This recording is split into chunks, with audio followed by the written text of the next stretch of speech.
Hello friends, math course में आपका स्वागत है।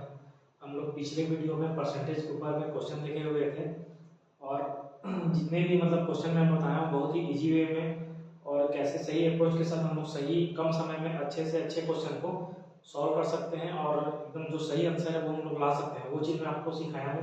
आप लोग वीडियो को बार बार देखिएगा तो आप लोगों को समझ में आएगा कि वो बन कैसे रहा है ना। थोड़ा सा वो कॉन्सेप्चुअली है और मैं एक्स लेके नहीं बनाता हूँ, है ना, क्योंकि एक्स लेके अगर हम लोग बनाएंगे तो वो एक सिंपल मेथड ही हो गया और वो सिंपल मेथड को हम लोग बनाएंगे तो एक एक क्वेश्चन को हमको बनाने में 5-5 मिनट से भी ज़्यादा समय लगेगा, है ना। इसलिए अगर जितना पॉसिबल होता है हम लोग उसको हम लोग बिना एक्स लिए, है ना, हम लोग यूनिट के हिसाब से हम लोग उसको लेके चलते हैं ना। चलिए हम लोग बिना किसी देरी के हम लोग स्टार्ट करते हैं।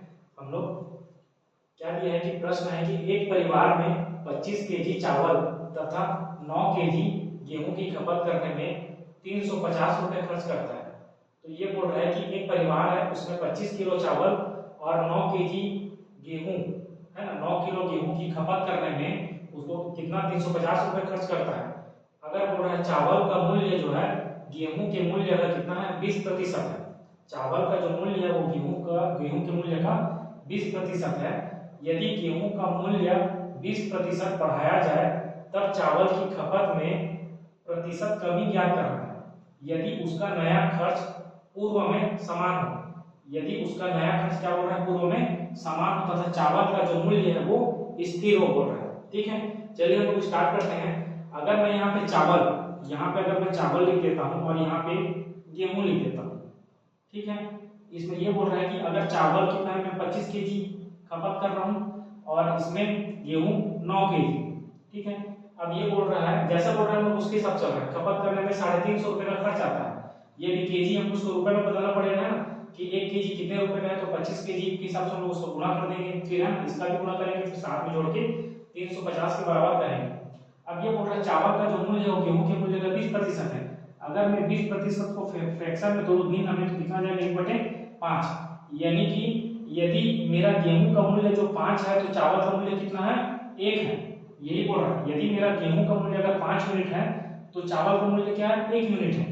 तो अगर मैं यहाँ पे प्राइस लिख लेता हूँ, जो प्राइस है ना मूल्य है क्या है रुपए प्रति केजी में, ये बता रहा है 1 केजी का मूल्य, चावल का जो मूल्य है वो गेहूं के मूल्य का 20% है। तो अगर मैं इसको 5x मान लेता हूँ, ठीक है, 5x रुपए हो गए, 5x रुपए प्रति केजी, 5x रुपए ये प्रति केजी, है ना। तो मेरा चावल का मूल्य कितना हो जाएगा x रुपए प्रति केजी। तो 1 केजी में x रुपए, तो ये बताओ 25 केजी है तो कितना हो जाएगा मेरा 25x, है ना, 25x। और अगर ये 5x रुपए प्रति केजी है तो मेरा कितना केजी गेहूं 9 केजी, तो ये कितना हो जाएगा 9 5 45x, है ना। अब ये बोल रहा है कि ये 25x इसका पूरा टोटल खर्च कितना बोल रहा है 350 रुपए खर्च करता है चावल और गेहूं में। तो इसको क्या करना है धन, ये खपत निकल गया, ये भाई हमारा केजी हो गया, ये खपत है और ये हमारा मूल्य हो गया।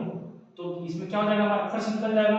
तो ये कितना हो गया 350 रुपए, ठीक है। अब इसको हम हल करेंगे तो 25 और 45 जोड़ेंगे तो कितना आ जाएगा 70x बराबर 350 रुपए, है ना। तो यहाँ x बराबर कितना हो जाएगा, देखो यहाँ से अगर काटता हूँ तो 7 के साथ 7 पंचे 35, यानी कितना आ जाएगा 5 रुपए। तो x 5 रुपए है, यानी कि यहाँ पे अगर इसका मेरा मान कितना हो गया ये 5 रुपए प्रति केजी हो गया और ये कितना हो जाएगा 5 बचे 25 रुपए प्रति केजी। ये गेहूं का मूल्य है 1 केजी का मूल्य, ठीक है।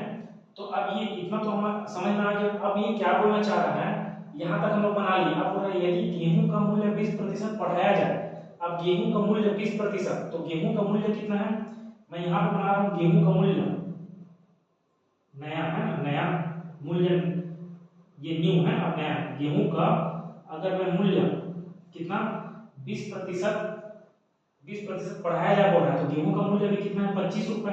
अगर मैं इसका 20% बढ़ा देता हूँ तो 25 कैसे करेंगे 25 धन 25 गुणा 20%, यानी कि 1/5, तो कितना आ जाएगा 5 बचे 25, ये कितना हो जाएगा 30 रुपए हो जाएगा गेहूं का नया मूल्य, है ना। इसको ऐसे सॉल्व कर सकते थे, या 25 रुपए है, 25 रुपए है, इसको अगर मैं 1/5 से गुणा करूंगा तो 1/5 से बढ़ाया जा बोल रहा है कितना हो जाएगा 5 से, अब ये 6/5 हो गया, तो इसको 5 बचे 25 और 5 6 30, तो डायरेक्ट भी कर सकते हैं 30 रुपए, है ना, ऐसा भी। ठीक, आपको जैसा भी मैं सिंपल तरीका बता रहा हूँ तो ये कितना आ गया 30 रुपये हो गया गेहूं का मूल्य। और ये बोल रहा है तब चावल की खपत में प्रतिशत कमी ज्ञात करें यदि उसका नया खर्च पूर्व में समान हो, यानी कि चावल का जो चावल पूर्व खर्च जो है वो समान हो, यानी कि जो 350 रुपए है वही खर्च हो तथा चावल का जो मूल्य है वो स्थिर हो। और चावल का मूल्य कितना है 5 रुपए, तो वो 5 रुपए प्रति केजी वो भी स्थिर हो। तो मैं यहाँ पे नया लिखता हूँ, ये अगर राइस लिख देता हूँ और ये व्हीट यानी कि गेहूं लिख देता हूँ। अब ये कितना हो गया, अगर ये 5 रुपए प्रति केजी और ये कितना हो गया 30 रुपए प्रति केजी, तो ये बताओ 30 रुपए प्रति केजी के हिसाब से कितना है गेहूं का, गेहूं कितना केजी है 9 केजी, तो 9 केजी का कितना हो गया यहाँ पे, अगर मैं 9 केजी का जोड़ता हूँ तो कितना हो गया 270 रुपए, 270 रुपए। अगर 9 केजी का जोड़ता हूँ 270 रुपए। अब ये बताओ कि टोटल खर्च कितना है 350, तो 350 में अगर मैं 270 को घटाऊंगा है ना तो कितना बचेगा मेरा 80, कितना बचेगा 80, ये बचेगा 80 रुपए। अब ये 5 रुपए प्रति केजी के हिसाब से है, 5 रुपए प्रति केजी के हिसाब से है, तो अगर मैं इसको 5 से भाग दूंगा तो कितना हो जाएगा 5 का 5 और ये 16 5 80, यानी कि ये मेरा कितना आ जा रहा है यहाँ पे 16 केजी आ जा रहा है ना, क्योंकि 5 रुपए प्रति केजी के हिसाब से हमको तो ये मान नहीं दिया है ना। अगर इसको हम निकालेंगे क्योंकि ये 25 केजी, अब चावल ये नहीं पता है मूल्य स्थिर बोल रहा है, चावल में कितने प्रतिशत की कमी की बात कर रहे हैं, तो हमको कमी निकालना था, हमको केजी निकालना था, चावल कितना केजी होगा है ना।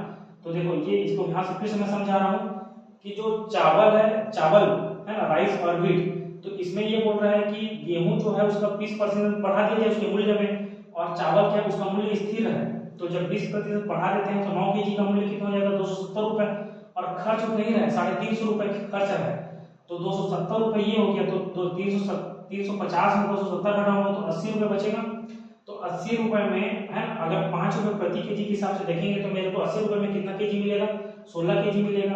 अब यहाँ से समझ में आ गया कि पहले चावल का मूल्य कितना था, चावल कितना केजी था पहले खपत में 25 केजी, और अब कितना है, अब नया जो राइस है कितना है अब 16 केजी। तो बताओ 25 से 16 है ना, 25 से 16 कितना हो गया, कितना की कमी हो गया 9 की कमी हो गया, 9 की कमी है ना, ऋण लिख सकते हैं, 9 की कमी, यहाँ पे कमी पूछ दे रहे हैं कि वो तो पहले से फिक्स है कि कमी नहीं आएगा, तो कितना का 9 का कमी, तो यहाँ से प्रतिशत कमी अगर मैं लिखता हूँ तो कितना आ जाएगा 9 बटे कितना में पहले जो मूल्य उसका कितना है 25 केजी और गुणा 100, तो देखो 25 से कम 25 और 25 चौक 100, तो 9 चौक कितना आ गया 36%। ये मेरा आंसर है, बहुत ही आसान है। और हमको मैं इसको फिर से एक बार समझा रहा हूँ, बहुत ही अच्छा क्वेश्चन, इस टाइप का क्वेश्चन अभी आया नहीं है, आने लायक है इस टाइप का क्वेश्चन सीजी कृषि और व्यापार में। चलिए एक बार फिर से देखते हैं क्या बोल रहा है कि एक परिवार में 25 केजी चावल तथा 9 केजी गेहूं की खपत करने में 350 रुपए खर्च करता है ना। चावल का मूल्य गेहूं के मूल्य का 20% है, चावल का जो मूल्य है, अगर मैं यहाँ चलो आगे पढ़ेंगे उसको पहले क्वेश्चन कंप्लीट कर लेते हैं। यदि गेहूं का मूल्य 20% बढ़ाया जाए तब चावल की खपत में प्रतिशत कमी ज्ञात करें यदि उसका नया खर्च पूर्व में समान हो तथा चावल का मूल्य क्या हो स्थिर हो। तो मैं यहाँ पे मान ली कि मतलब जो चावल है कितना है 25 केजी और गेहूं कितना है 9 केजी, और इसमें कितना खपत हो रहा है 350 रुपए खर्च आ रहा है, और ये बता रहा है कि चावल का जो मूल्य है, देखो मैं ये राइस चावल का मूल्य है वो गेहूं के मूल्य कितना है 20%, यानी कि 1/5। अगर मैं गेहूं को इसके नीचे आता हूँ राइस बटे व्हीट बराबर कितना हो जाएगा 1/5, यानी कि अगर व्हीट 5x रुपए में मान लेता हूँ तो राइस कितना हो जाएगा ये 1x रुपए, यानी कि x रुपए, तो उसको मैं यही मान लिया, तो मैं डायरेक्ट इसको यहीं पे लिख दिया, अगर ये गेहूं का मूल्य 5x है तो चावल का मूल्य कितना है x रुपए है, ठीक है।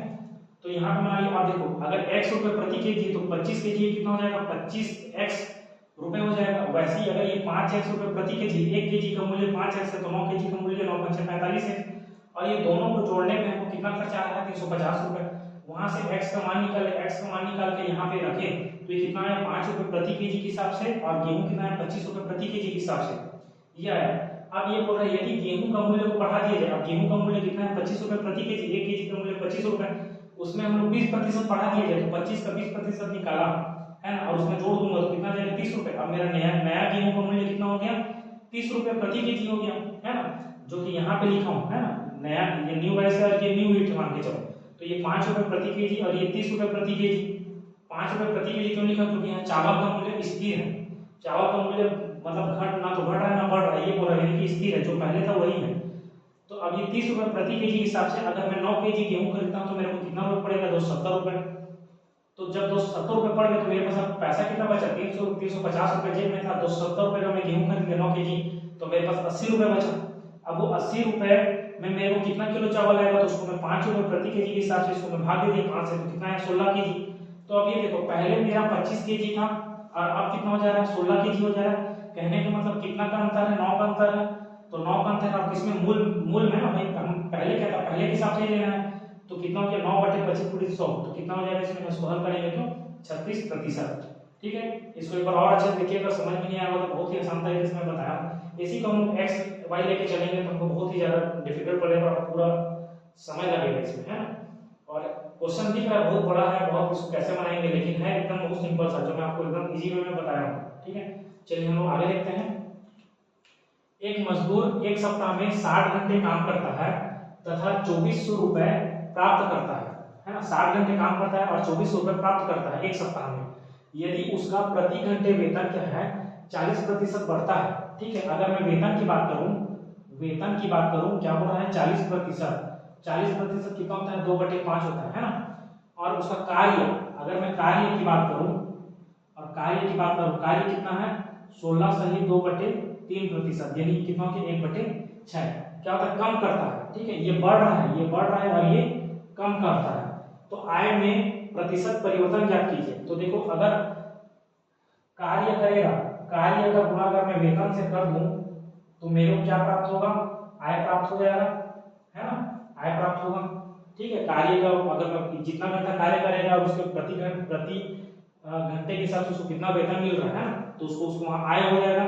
तो देखो कार्य पहले कितना था, पहले वो कितना काम करता था, मान लो अगर मैं पहले वो 6 यूनिट कार्य करता था तो उसको वेतन कितना मिलता था, 6 यूनिट काम करता था तो उसको वेतन कितना मिलता था, 5 यूनिट मिलता था, है ना।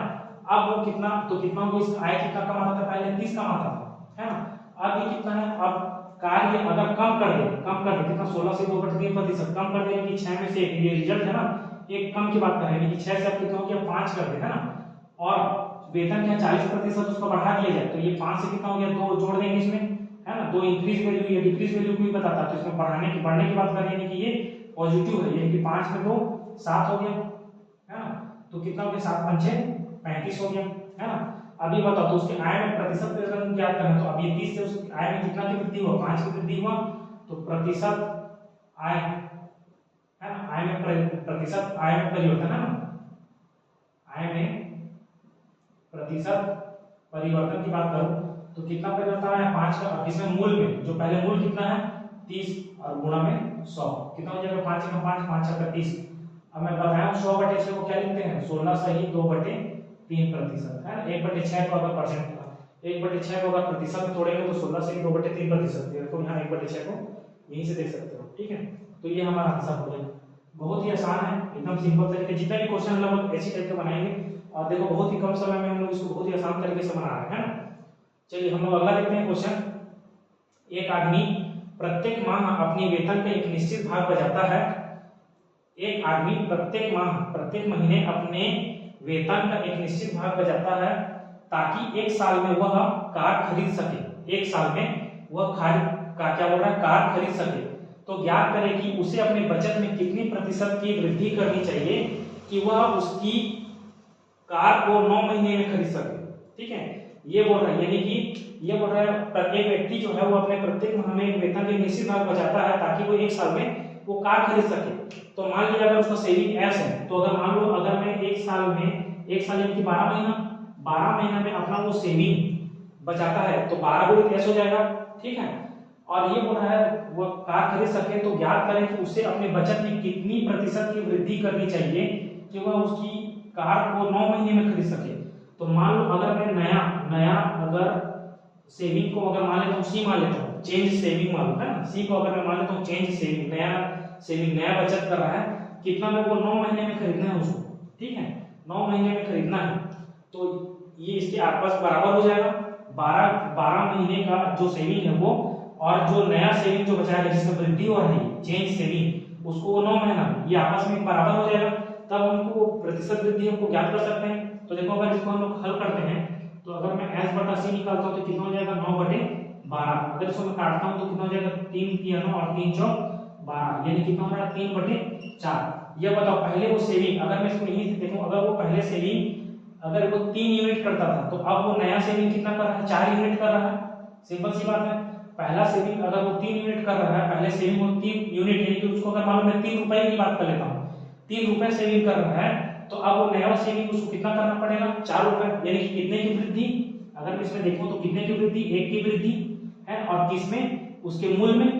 तो यहाँ पे अगर मैं देखूं तो प्रतिशत वृद्धि की बात करूं, प्रतिशत वृद्धि बराबर, तो देखो एक जो ऊपर रिजल्टेंट आता है, ठीक है, क्योंकि नया हमको कार हमको 9 महीने में अब खरीदना है ना कार, तो कितना हो गया इसमें 3 से 4 गया, मतलब 1 की वृद्धि, और इसके मूल में हमेशा मैं बताऊं ये ओरिजिनल वैल्यू रहेगा और गुना 100, तो 100/3 कितना हो जाता है, ये 33.5%, 33 सही 1/3% इसका सही आंसर है।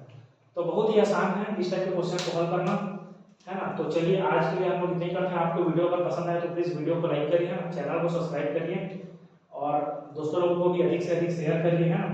तो चलिए आज के लिए इतना ही करते हैं, धन्यवाद।